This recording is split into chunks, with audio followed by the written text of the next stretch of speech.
दानवेजींच्या सांगितल्याप्रमाणे मला तरी असं वाटतं की बाळासाहेबांनी सांगितलं होतं की ज्या दिवशी मी काँग्रेसची युती करेल त्या दिवशी मी माझं दुकान बंद करेल.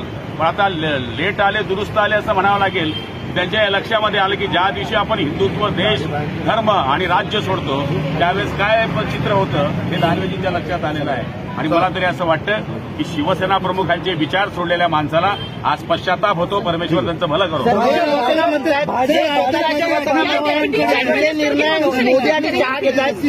जे शिवसेना स्वतःला म्हणतात असं संजय राऊत म्हणतात त्यांनी बाळासाहेबांचं नाव घेऊन. बघा, उद्धव साहेबांनी सुद्धा लोकसभेच्या त्या काळामध्ये ज्यावेळेस युती झाली त्यावेळेस दोन पक्ष एकत्र असल्यानंतर निर्णय घेण्याकरता एकमेकाकडे जावं लागते.